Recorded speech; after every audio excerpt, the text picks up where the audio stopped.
পৃথিবীর অতীত ইতিহাস বিশ্লেষণ করলে বিভিন্ন সময় একাধিক পরাক্রমশালী রাজা বাদশার অবস্থান নিশ্চিত করা যায়। তাদের অমর কৃতিত্ব ও অবদানের জন্য আজও তারা ইতিহাসের একটি উল্লেখিত চরিত্রের অংশ, যাদের মাঝে কেউ একসাথে পুরো পৃথিবী শাসন করেছেন, কেউ করেছেন অর্ধজাহান। তবে ইতিহাস বিশ্লেষণের মাধ্যমে এমন 4 জন বাদশার নাম উল্লেখ পাওয়া যায় যারা সমগ্র পৃথিবী একসাথে শাসন করেছিলেন।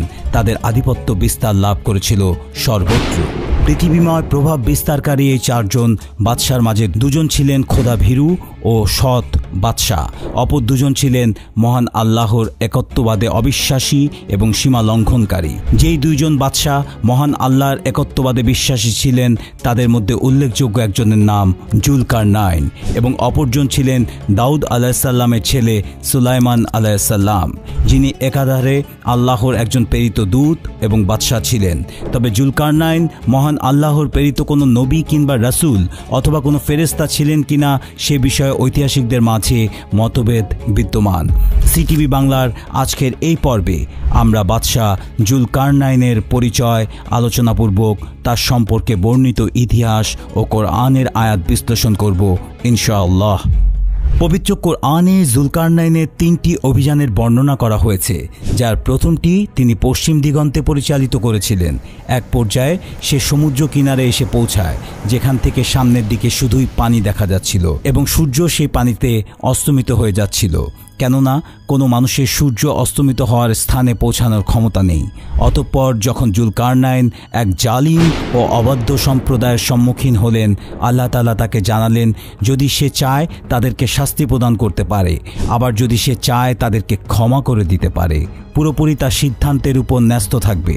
অতঃপর জুলকারনাইন সিদ্ধান্ত নিলেন যারা কুফরি করবে এবং সঠিক পথ অবলম্বন করবে না তাদেরকে শাস্তি প্রদান করা হবে, তাদেরকে রবের নিকট প্রেরিত করা হবে।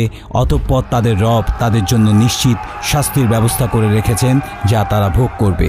আর যারা সঠিক পথ অবলম্বন করবে তাদের জন্য রয়েছে বিশেষ কল্যাণ, তাদেরকে তিনি সহজ কাজের নির্দেশনা প্রদান করবেন। অতঃপর সেই জাতির সাথে তিনি সেই রূপ ব্যবহারই করেছেন। তার দ্বিতীয় অভিযানটি ছিল পূর্ব দিগন্তে। এমত অবস্থায় চলতে চলতে তিনি এমন এক জাতির সামনে উপস্থিত হলেন, সে জাতি ও সূর্যের মাঝে কোনো পার্থক্য তৈরিকারী পর্দা ছিল না। এ বিষয়টি নিয়ে বেশ কয়েকটি মতামত রয়েছে। কারো কারো ভাষ্যমতে তারা এতটা যাযাবর প্রকৃতির জাতি ছিল যাদের মাঝে পোশাক পরিধানের কোনো জ্ঞান ছিল না, তাই সূর্যের আলো সরাসরি তাদের শরীর স্পর্শ করত এবং তাদের প্রকৃতি বর্ণনা করতে গিয়ে এমনটিও উল্লেখ পাওয়া যায় যে সূর্যের আলো সরাসরি তাদের চামড়া স্পর্শ করার কারণে তাদের চামড়ার বর্ণ কিছুটা বাদামি রঙের ছিল এবং তারা বেটো প্রকৃতির লোক ছিল। অপর এক বর্ণনায় পাওয়া যায় সেখানে কোনো প্রকার গাছপালা ছিল না, যার কারণে সূর্যের আলো সরাসরি তাদের উপরে পড়েছিল এবং তাদের বসবাসের জন্য কোনো প্রকার বাসস্থল বা ঘরবাড়িও ছিল না। হযরত হাসান রাদিয়াল্লাহু তাআলা আনহুয়ের বর্ণনা মতে তাদের নির্দিষ্ট কোনো বাসস্থল ছিল না। সূর্য উদয়ের সাথে সাথে তারা পানিতে নেমে পড়ত এবং অস্তমিত হওয়ার সাথে সাথে জমিনে ছড়িয়ে পড়ত। তাদের প্রধান খাদ্য ছিল মাছ, যা তারা দিনের আলো থাকা অবস্থায় শিকার করত। কাতাদা রাদিয়াল্লাহু তাআলা আনহু তাদেরকে বর্বর ও অসভ্য জাতি হিসেবে উল্লেখ করেছেন। ইমাম ইবনে জাবির রাদিয়াল্লাহু তাআলা আনহু বর্ণনা করেন সেখানে কোনো প্রকার প্রাচীরই নির্মাণ হয়নি, সুতরাং তাদের কোনো ঘরবাড়িও ছিল না। যেই কারণে মহান আল্লাহ তাআলা পবিত্র কোরআনে সরাসরি উল্লেখ করে বলেন, চলতে চলতে জুলকারনাইন এমন এক সম্প্রদায়ের নিকট পৌঁছালো যাদের উপরে সূর্য উদিত হচ্ছিল, অথচ আমি সূর্যের তাপ হতে রক্ষা পাওয়ার জন্য তাদের মাঝে কোনো অন্তরায় সৃষ্টি করিনি। তাফসিরের বর্ণনা মতে জুলকারনাইনের 3য় অভিযান সংঘটিত হয়েছিল তুরস্কের দিকে, আর 3য় অভিযানটি ছিল পাহাড়ি গিরিপথে। গিরিপথটি এমন এক জায়গায় অবস্থান করছিল যার 2 প্রান্তে 2টি জাতির বসবাস ছিল। তাদের মাঝে এক প্রান্তে ছিল ইয়াজুজ ও মাজুজ, যারা অত্যন্ত ধ্বংসাত্মক ও উগ্র স্বভাবের। অপরপক্ষে তুরস্কের অধিবাসীগণ ছিল অত্যন্ত নরম স্বভাব ও ক্ষীণ মনোভাবের, যে কারণে 2 জাতির মাঝে পরস্পর দ্বন্দ্বের ফলে সর্বদাই ইয়াজুজ ও মাজুজরা তুরস্কের আদিবাসীদের উপর অত্যাচার চালাত। জুলকারনাইন যখন সে জাতির নিকট পৌঁছালেন তখন তারা জুলকারনাইনের নিকট ইয়াজুজ ও মাজুজ সম্পর্কে অভিযোগ করল। তাদের অবস্থান বাকিদের চাইতে বিচ্ছিন্ন হয়ে পাহাড়ের ঢালুতে হয় তারা জুলকারনাইনের ভাষা বুঝতে সক্ষম হলেন না।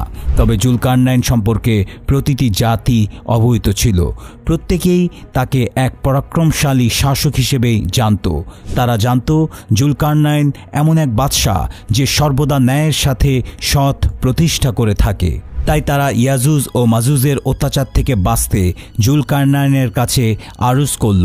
তারা বলল, হে বাদশাহ, আপনি কি এই পাহাড়দ্বয়ের মাঝে একটি প্রাচীর তৈরি করে দিবেন, যাতে আমরা সেই অত্যাচারী গোষ্ঠী হতে নিস্তার লাভ পেতে পারি?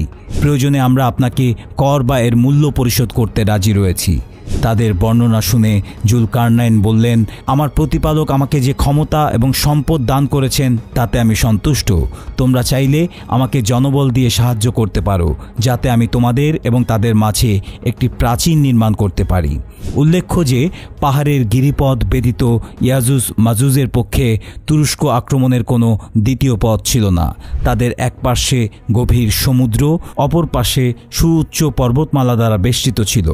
অতঃপর জুলকারনাইন সেই অধিবাসীকে নির্দেশ প্রদান করলেন লোহা সংগ্রহের জন্য।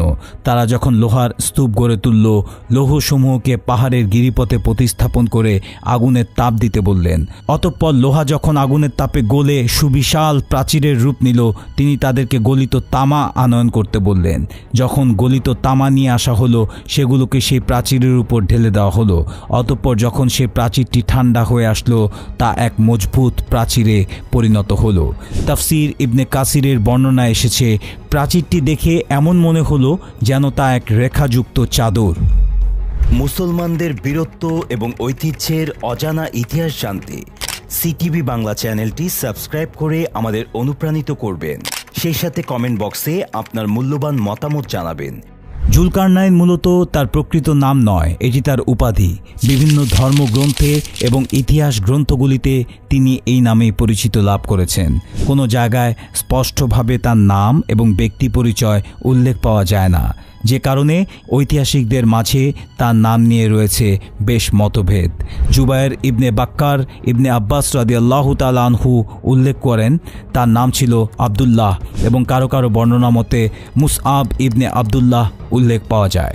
অপর এক বর্ণনায় তার নাম মারজুবা ইবনে মারজুবা উল্লেখ রয়েছে। ইমাম দারাকুতনি ও ইবনে মাকুলা বলেন জুলকারনাইনের নাম ছিল হুরমুস। একটি বর্ণনায় পাওয়া যায় জুলকারনাইন হিমায়ের গোত্রে জন্মগ্রহণ করেছিলেন এবং তার মা ছিল রোম সাম্রাজ্যের। এছাড়া হিমায়ের গোত্রের মাঝে তাকে উল্লেখ করে একটি কবিতাও রচিত হয়েছে। জুলকারনাইন আসল পরিচয় ইতিহাসবিদদের কাছে একটি বিতর্কিত আলোচনা, কেননা এ বিষয়ে বর্ণনা হয়েছে একাধিক মতাদর্শ। ইতিহাসে বেশ কয়েকজন বাদশাহ জুলকারনাইন নামে অভিহিত হয়েছেন এবং যাদের অধিকাংশ নামের সাথেই সিকান্দার নামটি যুক্ত ছিল। যেমন একাধিক ঐতিহাসিকগণ জুলকারনাইন সম্পর্কে আলোচনা করতে গিয়ে উল্লেখ করেন বাদশাহ সিকান্দারই হচ্ছে জুলকারনাইন। সিকান্দারের আরেকটি প্রতিশব্দ আলেকজান্ডার, যে কারণে অনেকের মতে গ্রিক সম্রাট আলেকজান্ডার দ্য গ্রেটকে জুলকারনাইন হিসেবে ধারণা করা হয়, যিনি যীশু খ্রিস্টের প্রায় 300 বছর পূর্বে মেডিসনে জন্মগ্রহণ করেছিলেন। তবে তিনি ছিলেন একজন অগ্নিপূজারী ও বহু ঈশ্বরে বিশ্বাসী। অপরদিকে কোরআনে বর্ণিত জুলকারনাইন ছিলেন এক আল্লাহর একাত্মবোধে বিশ্বাসী। তিনি আল্লাহর দ্বীন ও সত্য প্রতিষ্ঠার জন্য বিভিন্ন অভিযানে অংশগ্রহণ করেন। কোরআনে বর্ণিত আয়াতগুলি থেকে এমনটি প্রকাশ পায় এবং তার শাসনকাল ছিল ইব্রাহিম আলাইসাল্লামের যুগে। জুলকারনাইন হজরত ইব্রাহিম এবং ইসমাইল আলাইসাল্লামের সাথে কাবা তাওয়াফ করেন। তার প্রতি সন্তুষ্ট হয়ে তারা জুলকারনাইনের জন্য দোয়া করেন। অপর এক বর্ণনায় পাওয়া যায় তার প্রতি সন্তুষ্ট হয়ে সম্পদের দশমাংশ উপঢৌকন প্রদান করেন। ইবনু আসাকি রহমতুল্লাহির এক বর্ণনায় তিনি বলেন জুলকারনাইন দাউদ আলাইসাল্লামের 740 বছর পর এবং আদম আলাইসাল্লামের 5181 বছর পর জন্মগ্রহণ করেন এবং তিনি 32 মতান্তরে 36 বছর জীবিত ছিলেন। তিনি দীর্ঘ 16 বছর পৃথিবীর অধিকাংশ জায়গায় একসাথে শাসন করেছেন। তার উজির এবং সেনাপ্রধানের দায়িত্ব পালন করতেন হযরত খিজির আলাইহিসসালাম। জুলকারনাইন আল্লাহ প্রদত্ত কিছু বিশেষ ক্ষমতার অধিকারী ছিলেন। তিনি প্রত্যেকটি জাতির লোকেদের কথা বুঝতে পারতেন। তিনি কোনো অভিযানে কোথাও গেলে সেখানে লোকদের সাথে তাদের ভাষায় কথা বলতেন। তার যাতায়াতের বাহন হিসেবে মেঘমালাকে মহান আল্লাহ তার অনুগত করে দিয়েছিলেন।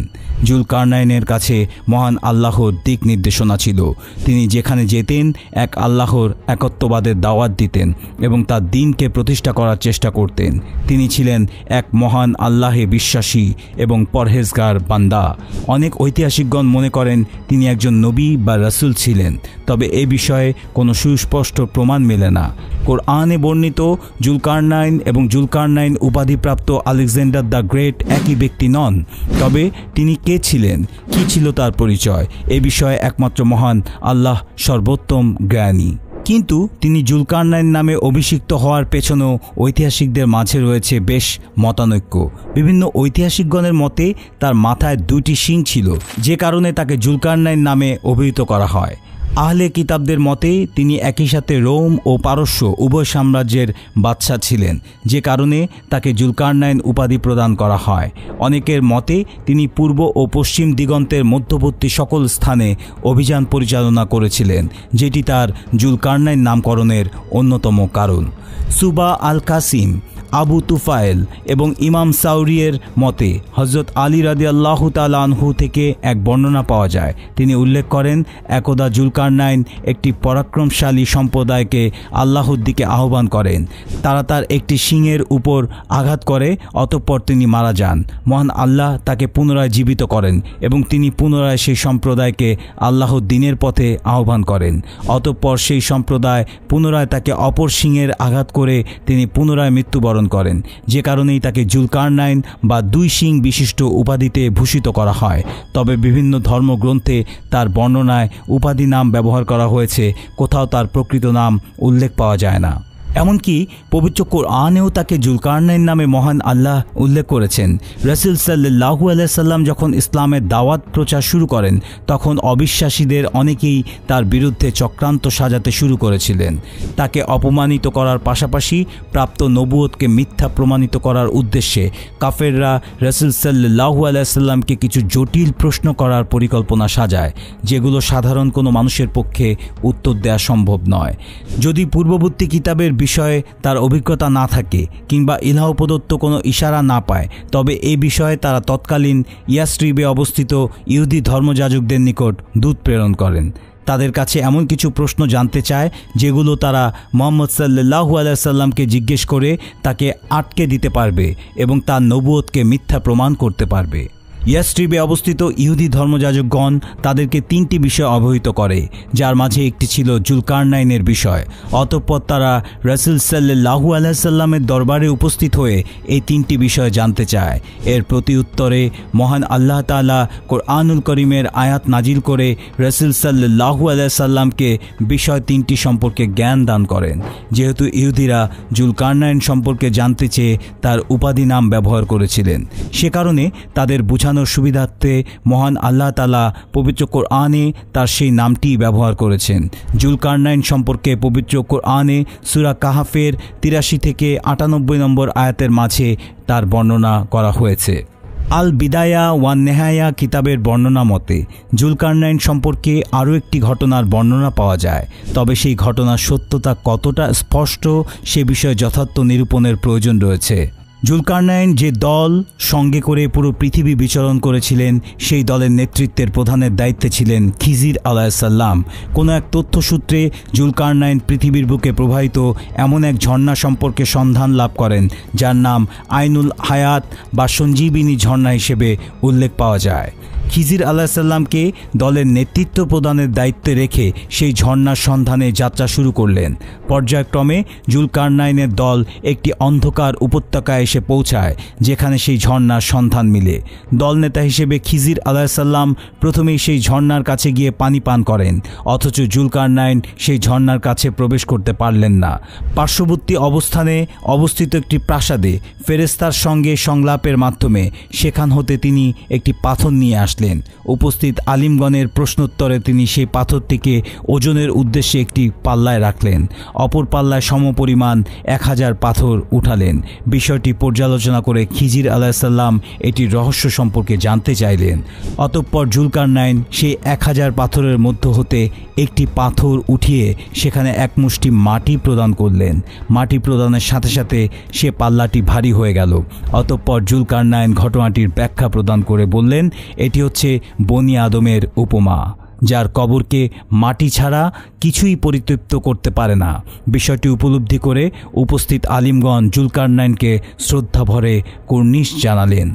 জুলকারনাইন সম্পর্কে পবিত্র কোরআন ও হাদিসে সুস্পষ্ট বর্ণনা না আসলেও বিভিন্ন ধর্মগ্রন্থ ও ঐতিহাসিকদের মতে তার এই সকল অভিযানের বর্ণনা পাওয়া যায়।